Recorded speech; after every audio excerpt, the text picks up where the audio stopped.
Bonjour à tous, bienvenue pour Balade sur le Nil. Aujourd'hui je vous propose la deuxième partie, une île en vue. Si au mot Égypte les imaginations s'éveillent, nous sommes alors surpris de cette frénésie qui nous agite. C'est comme une longue guirlande de couleurs qui ne veut pas s'éteindre. C'est l'image d'une île chargée de cadeaux dont le plus lumineux est la vie. C'est la terre noire, riche, grasse et odorante qui a donné son nom à ce pays, Kemet. Ce sont les couleurs des cultures évoquant la verdure du delta et les abords de la vallée s'opposant aux ocres des terres brûlées des déserts de l'Est, de l'Ouest et du Sud. C'est le bleu du ciel qui s'unit à celui du fleuve depuis que les étoiles ont décidé de voyager sur la barge du passeur. Heureusement, les témoins des transformations des temps et de l'espace de Kemet, ressemblant à une grande île, mais pas toujours paradisiaque, nous ont laissé par l'écriture, l'architecture de leurs monuments et bâtiments, des images encore bien vivantes qui ont de quoi nous étonner, nous ravir, nous faire réfléchir, se laissant contempler avec émerveillement, comme ces petites lampes qu'on laisse perpétuellement allumées sur un tertre sacré pour expliquer l'éternité. Dans une première partie de Balade sur le Nil, je vous ai proposé de nous poser le temps de quelques anecdotes sur l'île de Roda, qui se sont produites du 8e au 18e siècle. Juste le temps d'apprécier la cérémonie de l'ouverture du bassin du Nilomètre, le Mékias, que des techniciens du génie français accompagnant Napoléon ont eu l'ingéniosité de restaurer en laissant trace de leurs faits et gestes dans la description de l'Égypte. Roda, l'île aux fleurs, était-elle habitée aux époques les plus reculées? Question sans réponse, puisqu'aucune recherche ne prouve la présence de l'île, d'un sanctuaire ou autre bâtiment d'une antique civilisation. Pour cette deuxième partie, laissons notre imagination s'imprégner de traces écrites, encore plus anciennes, concernant l'importance de l'eau autour de quelques cérémonies. Comme pour mon jardin, allons à la recherche de graines disparues, car trop enfoncées dans la terre, ou déplacées par les eaux tumultueuses d'une pluie d'été. Cherchons des indices pour que se dévoile le décor d'une île il y a plus de 5000 ans.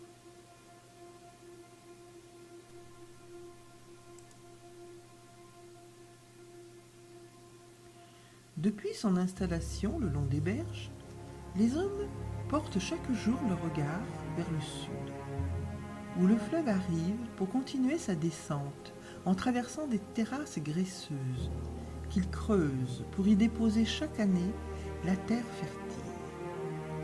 Et puis, le grand jour arrive, celui de la montée des eaux, qui apparaît avec la crue du fleuve, qui va devenir le moment de l'année le plus important.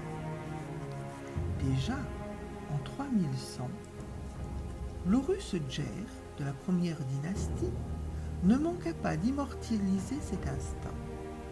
Sur une plaquette d'ivoire évoquant ce qui semblerait être un calendrier, on peut voir une vache couchée, portant entre les cornes une pousse de plante désignant l'année de la déesse Sotis, l'étoile Sirius.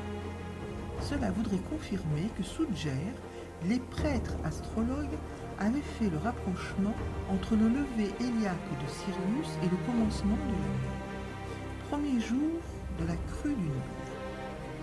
Les scribes garderont la corne et la pousse afin d'exprimer l'année qui commence. La crue mettait environ 15 jours à partir d'Assouan pour arriver à la capitale Memphis. Cela laissait le temps d'organiser les festivités pour l'envoi du nouvel an. Le premier jour de l'année était censé avoir lieu au point précis de l'unification des deux peuples, au moment du lever de Sirius. Afin de continuer la politique religieuse de la monarchie, les prêtres avaient fait choisir l'emplacement de Memphis afin de concrétiser le mythe de la création, une balance des deux terres. Pour cela, il fallait une terre immaculée. Or, la ville ressemblait à une île propre, lavée avec la montée des eaux. Un monticule sortant des eaux primordiales, donnant vie à l'unité. le roi allait pouvoir se régénérer en ce jour de l'an avec la venue des grandes eaux sorties du Nil. Symboliquement, la ville devenait vraiment le lieu favori et indispensable au couronnement d'un roi ou à son renouvellement avec la cérémonie de la fête Cède.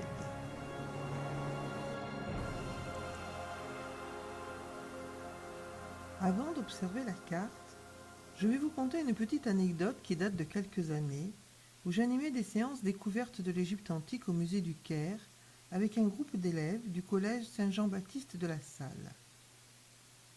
Parler de l'Égypte à des enfants égyptiens n'est pas banal. Je commençais toujours par présenter l'Égypte, le pays de la terre noire, de l'eau, du soleil, bref, un savant mélange d'où naîtra une grande civilisation. Lorsqu'un élève âgé de 13 ans me demande de quel pays je suis en train de parler. Et oui, ces chers enfants d'aujourd'hui n'ont pas idée de la valeur du limon venu recouvrir les terres d'hier, apportant la fertilité, la nourriture, l'abondance, la civilisation. Observons la carte. L'Égypte est divisée en deux terres.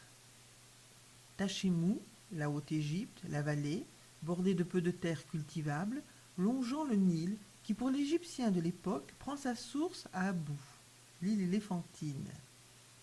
Et au nord se trouve Taméou, la Basse-Égypte, le delta, avec ses multiples bras d'eau, qui est parfois représenté dans l'iconographie des anciens par un filet de pêche que tire Pharaon. Les mailles du filet sont censées retenir poissons, fleurs, plantes aquatiques et autres bestioles. C'est l'image de l'abondance offerte par les dieux au roi, traversant les axes du labyrinthe aquatique, abritant les forces du mal. Royaume de verdure s'étalant le long des différentes branches du Nil, dont les anciens s'étaient persuadés qu'il prenait sa source en un lieu tout aussi mythique, Héliopolis, la cité du dieu Ré. Une cité entourée d'îlots, monticules immergés, recouverts d'alluvions déposées lors des crues. On remarque donc la présence de l'eau partout sur Taméou, le delta. L'eau devient vite l'entité donnant la vie, c'est-à-dire le Netcher, l'essence divine.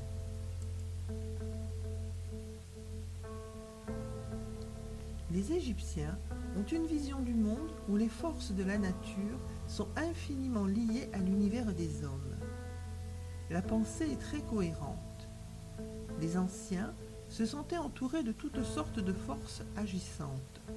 En fait, ce que nous qualifions de phénomènes de la nature, le soleil qui se lève, la crue du Nil, les graines qui germent, les sentiments, les concepts tels le chaos, le mal, la vérité, la justice, toutes ces expressions de la vie sont perçues comme des entités, des êtres, des forces personnifiées, des êtres actifs qui incarnent par exemple l'amour.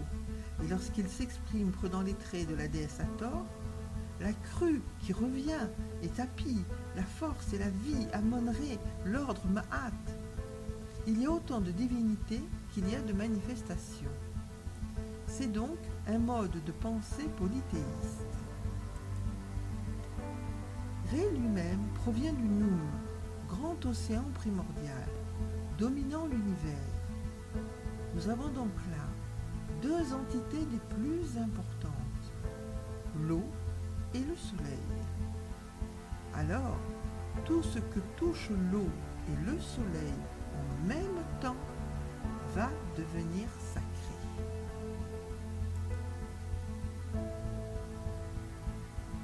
Ainsi commence la longue histoire de la nomination du partage des deux terres en territoire. Chaque espace de terre va être défini comme une île, un lieu où sera édifié un temple, une statue, un palais, une tombe, une grande prairie. Chaque espace devient sacré et de ce fait doit vivre. C'est le même principe que les gigantesques statues dont la base baignait dans l'eau lors de la crue durant plusieurs mois. Après la décrue, les bases réapparaissaient comme régénérées, ainsi que la terre sur laquelle s'appuyait la base des colosses de pierre.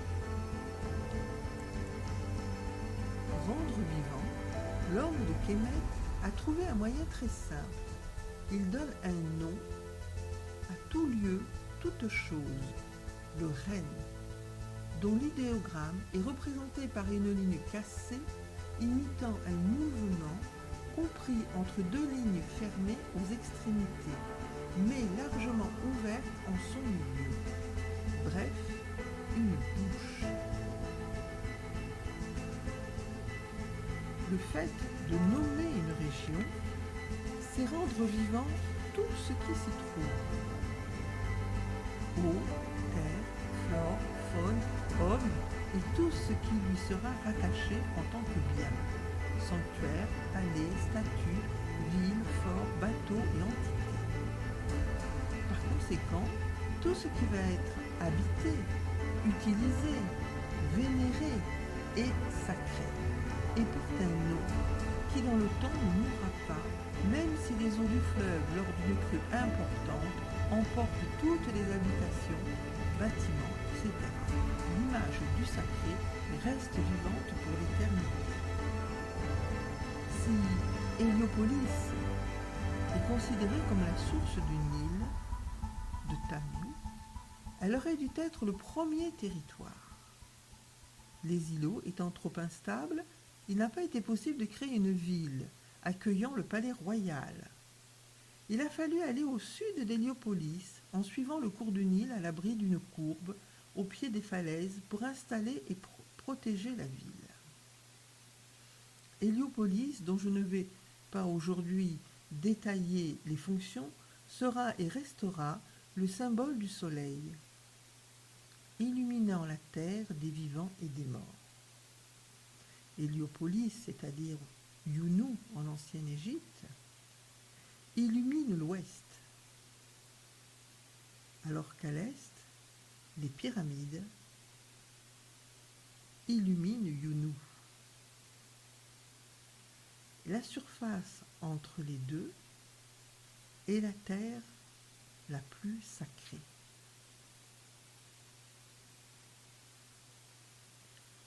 En moins 3125, lors de la première dynastie, l'Horus Aa, surnommé le combattant, habite Tis, dans la vallée. Il ne peut gouverner ses nouvelles possessions du delta. Il va donc fonder une capitale à la limite du delta et de la vallée et d'un accès vers le Fayoum. L'emplacement se situera au sud de la cité de Ré.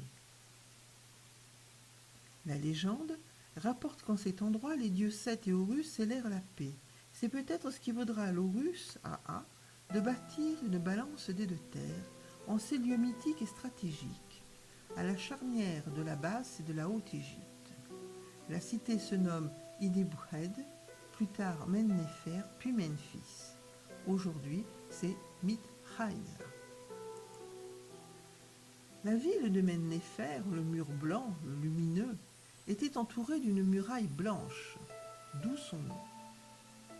Elle était protégée du fleuve par une digue à l'est et à l'ouest par un mur rocheux au pied de Saqqara, l'immense nécropole. Cependant, voici un indice intéressant pour notre sujet concernant l'importance du Nil. La cité profite des îlots qui l'entourent, zone riche et fertile, couverte d'herbes et de fleurs des champs. Des fermes y sont installées, produisant la base de l'alimentation de la cité. Voici donc de petits îlots à caractère sacré.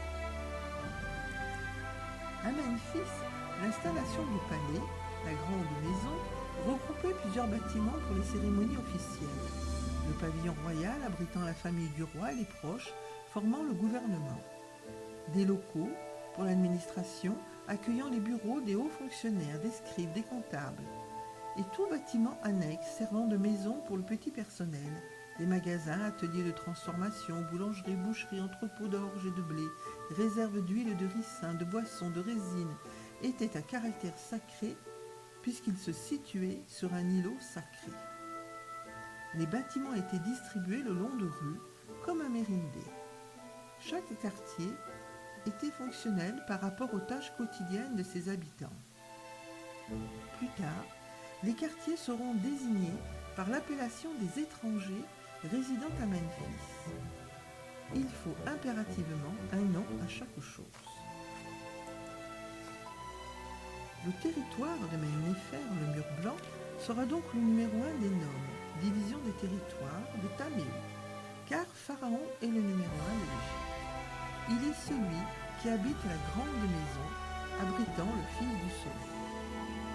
Pour écrire le nom du premier territoire, on utilise donc deux idéogrammes. Une enceinte crénelée, exprimant celle du palais royal, et d'une massue à tête piriforme attestée à Mérindé, qui est donc l'une des plus anciennes bourgades néolithiques au nord-est de Memphis. Quant à l'arme, c'est celle de l'armée du nord de l'Égypte, qui dépassera la massue à tête conique venant du sud. La massue est l'élément symbolisant la puissance, la force guerrière, qui sera largement représentée dans l'iconographie pharaonique. L'entité principale de la capitale est le dieu Ptah, ressemblant au plus près à l'humain. Ptah est un dieu créateur qui s'anime à partir de la sagesse qui siège dans son cœur et qui s'exprime par des paroles. C'est ainsi qu'il va ordonner aux dieux de venir au monde. Son cœur conçoit, sa parole agit. Le roi ne pouvait pas habiter meilleur endroit. Il va édicter des lois, des décrets, gérer son pays par l'action de Ptah qui lui donne les paroles justes, celles de la connaissance. Alors, imaginons ces îlots parsemés sur lesquels reposent des bâtiments d'une extrême importance. Palais, temples, sanctuaires qui émergent des hautes eaux comme une apparition primordiale. Puis d'autres, recouverts de fleurs, de plantes et d'arbres de petits bétail. Un jardin paradisiaque d'où apparaissent des emblèmes représentés sur des drapeaux. L'emblème, qui est le témoin le plus ancien de la civilisation, car imprégné de légendes. L'emblème a vu, vit et ressent, rendant possible l'équilibre du territoire. C'est ce qui en fait la valeur sacrée, intouchable, indestructible, donc éternelle. Il a vu les âmes de ceux qui sont venus peupler Kémet avant les hommes, c'est-à-dire les dieux. L'emblème va devenir indispensable pour la bonne marche de la monarchie, devenant symbole d'autorité et de pouvoir. Et nous voici avec un indice supplémentaire. On ne peut pas effacer de la mémoire ce qui a modelé le début de la civilisation. Alors, même si le Nil va se frayer des chemins entre les îlots, les déplaçant, les anéantissant parfois lors des grandes crues, il restera de ces quelques buts primordiales. Cet être immaculé où naissent les dieux et où le roi a parlé pour organiser l'état politico-religieux avec des paroles sacrées, les médounétaires, qui seront représentées par des images sacrées, puisque nées d'un tertre sacré. On constate que l'administration va porter toute son attention sur le niveau de l'eau, au moment de la crue, et à l'ouverture des bassins et canaux. Déjà à la deuxième dynastie, les noms, la subdivision des territoires, s'associent au pictogramme d'un rectangle quadrillé par un réseau de canaux d'irrigation, le sépat. Sep, utilisé pour le verbe diviser, est la base du quadrillage de l'art égyptien que l'on retrouve et que l'on nomme le cadra. La distribution de l'eau est soumise à une réglementation qui entraîne l'organisation du territoire. Donc l'eau est l'enjeu économique du pays. La répartition des terres agricoles sont organisées et surveillées par celui qui creuse les canaux, où conquête et rondement du sol ne font plus que taxes et impôts.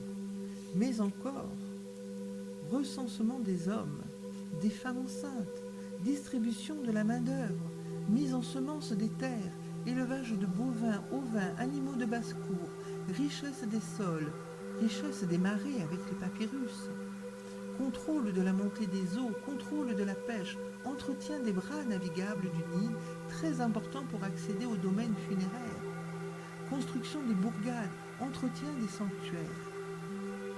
Tout un monde en mouvement qui participe activement à la production des richesses taxées, collectées, rassemblées par l'État pour ensuite être distribués suivant l'ordre de grandeur dans la hiérarchie du pouvoir, modèle du système pyramidal.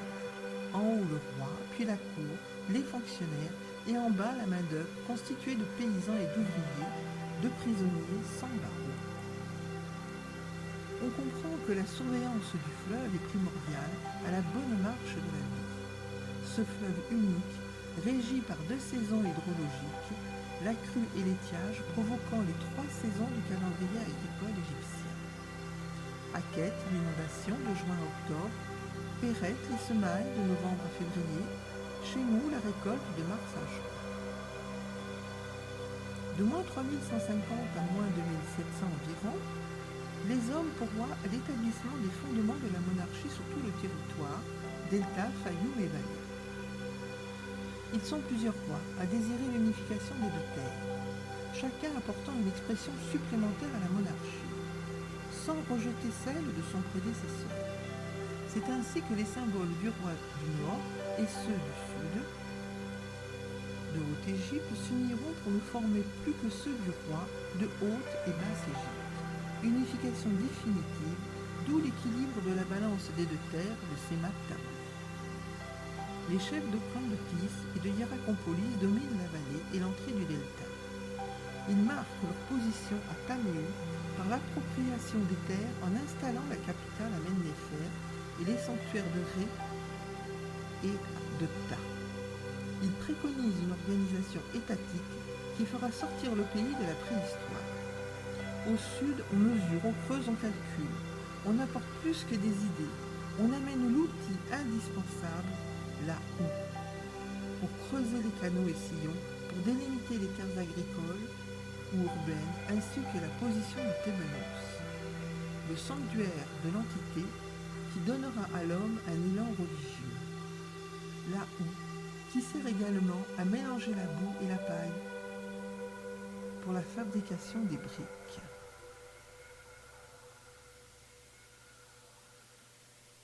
Ce pictogramme qui représente la houe servira donc de déterminant au verbe relatif au travail de la terre. Quant à sa valeur phonétique, mer, le pictogramme sera utilisé de tout temps pour exprimer le verbe aimer.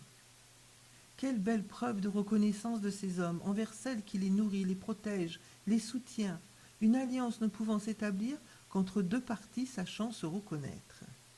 Comme le dit encore de nos jours les fellahs du delta, si tu la travailles, la terre ne dit jamais non. Continuons nos observations du matériel découvert dans les tombes des rois Tinites à Abydos, Saqqara et Hierakonpolis pour dévoiler des objets qui ne demandent qu'à faire parler l'imagerie de la fin du Guérzéen aux motifs réels ou irréels. Un fameux mélange décorant des palettes à phare, vaisselle, massue, couteau, étiquettes de jarre, palettes votives. Observons juste quelques détails de la tête de massue du roi Scorpion trouvé à Hierakonpolis. Scorpion, qui a été un roi en moins 3150, est taillé dans l'ivoire et piriforme suivant l'emblème du premier noble de Basse-Égypte. Cette tête de massue a donc une surface divisée en plusieurs registres, décorés en relief, dont certains très abîmés. Le personnage principal retient toute l'attention car il est accompagné de hiéroglyphes composant son nom, un scorpion. Entité protectrice vis-à-vis de sa progéniture.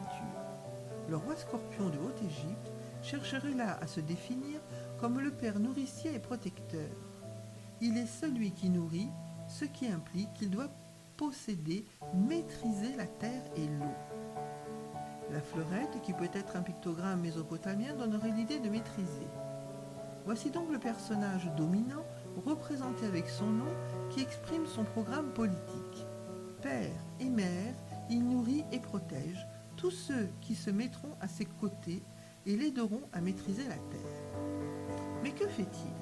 Il tient une houe dans les mains, s'apprêtant à ouvrir un canal d'irrigation et à retourner la terre pour qu'elle soit ensemencée. Il montre aux hommes comment lui, le dominant, va gérer la terre pour nourrir le peuple. Il fait la démonstration de l'acte politique imbriqué dans la composition de son nom. En dessous, une scène subsiste pour être comprise comme étant un îlot entouré d'eau sur lequel deux hommes semblent s'occuper d'un arbre. Les restes d'un bateau peuvent indiquer que l'on a débarqué un palmier, qu'il s'agit maintenant de planter. La domination de Scorpion se traduit par une fête. Cette victoire doit être associée à une divinité qu'il s'agit maintenant d'honorer. L'arbre sera certainement planté à l'entrée du sanctuaire, un acte perpétué tout au long de l'histoire. C'est la naissance d'une nouvelle tradition, symbole politico-religieux. À l'entrée d'un sanctuaire, un arbre sera toujours planté par le roi. Et l'on pense naturellement au sycomore d'Hathor. L'artiste sculpteur a reçu l'ordre de définir l'autorité du souverain. Son pouvoir lui permet de s'approprier les terres, qu'il met aussitôt en valeur dans le but de produire, avec l'appropriation des entités. Peuples vaincus et soumis vont travailler ensemble. Cette alliance est scellée par une cérémonie rituelle assurant la fertilité. Un autre exemple vient conforter notre recherche. Le roi d'Em, toujours première dynastie, moins 3050. Il va régner 45 ans. Il organisera une fête Cède dont il reste témoignage sur une étiquette en bois retrouvée dans sa tombe. L'étiquette est divisée en deux parties. À droite, 3 registres. Le premier, c'est la fête Cède. La date est précisée par l'étoile Sirius au-dessus de la double couronne du roi et par la pousse du nouvel an délimitant le contour droit de l'étiquette. Sur le deuxième registre, à l'aide d'un outil qu'il tient en main, il est venu fortifier ses acquisitions. On y voit là un traîneau et une houe. Den a, durant son règne, fait la construction de canaux d'irrigation et de bassins de réserve. C'est un acteur de la cérémonie de l'ouverture du canal. Si le russe Hotep Semkewi a sensibilisé la population sur le besoin vital des récoltes, il fallait apaiser les deux puissants, Seth et Horus, pour que les Égyptiens cohabitent, d'où l'importance d'avoir un chef unique. Les combats entraînent la destruction et l'appauvrissement des denrées. Le repas ne quittera plus l'iconographie funéraire. La peur de manquer fait partie du passé, pas de l'avenir. Mort, l'homme est comme au présent, heureux de profiter des joies et des vertus des produits de la terre. Le ton est donné sur l'avenir du delta. Terre riche, productive, en faune et en flore, qu'il va falloir dompter, et cela pour l'éternité. Le paysan en est l'outil, premier témoin de changement apporté par un État qui se veut organisé. Il répond à l'appel de son maître pour que la table soit toujours bien garnie. Qui dira aujourd'hui que l'Égyptien qui reçoit en sa demeure ne met pas les petits plats dans les grands? Tous les fruits de son labeur sont présentés, accompagnés de volailles de sa basse-cour et de sa pêche du jour. La pierre de Palerme, qui provient du temple de Memphis gravée sur les deux faces, présente les annales sur les 5 premières dynasties précisant le nom du roi et de sa mère. Des années de règne, quelques donations, mais surtout il est fait mention du niveau de l'eau par année de règne. D'où l'importance d'avoir un marquage servant de repère par la présence d'un nilomètre afin de proclamer les festivités. C'est un acte politique auquel participe toute l'Égypte. L'indispensable nilomètre, ce marqueur d'espoir. Nous pouvons citer Sésostris Ier, au Moyen Empire de la 12e dynastie, moins 1962, qui va réorganiser tout le dispositif à Éléphantine dans le temple de Satis. Les écrits confirment l'ouverture de 2 bassins, grands réservoirs, qui une fois remplis vont se déverser dans les canaux pour irriguer les plantations, sous décret et autorisation royale. On n'ouvre pas la trappe sans autorisation royale. Et j'aimerais souligner, pour ceux qui se sont rendus à Karnak et prennent la photo souvenir devant le lac du grand scarabée Amenhotep III de la 18e dynastie, moins 1390. La statue scarabée en rang de bosse, qui est la représentation du dieu Khépri, incarnation du soleil levant sortant des ténèbres, sur laquelle on peut lire qu'une cérémonie a été ordonnée pour la construction d'un bassin pour l'épouse Tiye. bassin dont la longueur est de 3700 coudées, soit 1942 mètres 50 de long sur 700 coudées de large, soit 367 mètres 50 de large. Précisant que Sa Majesté accomplit la cérémonie d'ouvrir les bassins au 3e mois de la saison à quête au jour 16. Et cerise sur le gâteau, Sa Majesté y navigua à bord du vaisseau royal nommé Disque resplendissant. Nous avons ici dépassé la célébration d'ouverture des canaux pour fertiliser la terre, abreuver les bêtes. Mais voici Versailles et son bassin de navigation, démontrant qu'à l'aube, le soleil resplendissant illumine l'Égypte par la présence du couple royal. Le père et la mère de l'Égypte viennent accomplir un acte politico-religieux pour le bienfait de la terre sacrée, cérémonie festive auxquelles seront conviés notables et peuples avec la bénédiction du grand prêtre du temple de Karnak et de ses multiples divinités. Selon la documentation tardive, nous retrouvons des cérémonies même à Alexandrie, où la présence d'une île qui arrivait par un canal de 27 km donnait lieu à des festivités effectuées en présence de notables de haut rang, ouvrant des écluses régulées par les ingénieurs de l'eau et qui aimaient à préciser, puisque le roi était absent, qu'un roi qui ouvre les bassins pour les parcelles est habile de ses mains pour effectuer le travail des champs.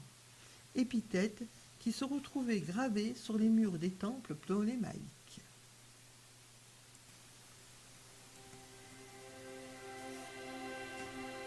La cérémonie de l'ouverture du bassin n'est pas que l'acte de l'acheminement de l'eau pour l'agriculture et les constructions. Il confond la position royale à celle du paysan ouvrier dans une communion où le sacré prend toute sa force. Aussi, on ne s'étonne pas de voir des têtes couronnées étrangères, assises sur le trône d'Égypte, tenir la houe en main pour ouvrir le flux d'eau vive qui fera battre le cœur des deux terres. Des îles, comme celles de Philae, Bigé, Éléphantine, des jardins tardifs, comme celui de Lord Kitchener, le Méchias de Rhoda et bien d'autres disparus, accueillent les touristes au regard émerveillé d'une construction, d'un enchevêtrement de pierres issues de débris de colonnades, de statues. Nous sommes émerveillés par la beauté des lieux, la sérénité qui aujourd'hui encore s'en dégage. Si nous laissons aller notre imagination au fil de l'eau, se dévoile l'amour, l'arrogance, la ténacité d'un peuple qui n'a eu de cesse de se rendre utile dans le respect des cadeaux que la nature lui offrait. De l'eau, de la terre, du soleil, et le souffle des dieux venait les réconforter, les encourager, pour construire, creuser, alimenter l'espoir d'un jour, d'un siècle, de l'éternité. Des îles, comme celle de Rhoda, seront toujours des lieux de prédilection de joie. Elles sont un livre ouvert où l'histoire apparaît même en filigrane, tant le souvenir est ancré dans la mémoire des hommes. Au mot Égypte, l'imagination s'éveille. Au mot île, la civilisation s'organise, se fête, comme au premier matin où la lumière pure et désirable ouvrit le passage aux principes cachés sur la butte primordiale. Ainsi, l'homme, cet héritier au cœur pur, empli de sagesse, d'harmonie et de connaissance, a pu bâtir une civilisation avec les éléments qui l'entouraient, l'eau, la terre, le soleil, faisant de chaque homme sa propre île.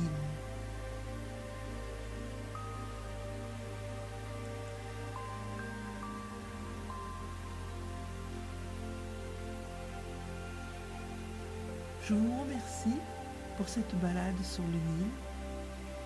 J'espère bientôt vous retrouver. Et en attendant, je vous propose, si vous voulez suivre un petit peu toute cette histoire, ce cours d'égyptologie, et bien de le retrouver à travers un livre, Les couleurs du Delta. Vous pouvez me contacter directement sur mon site. À très bientôt.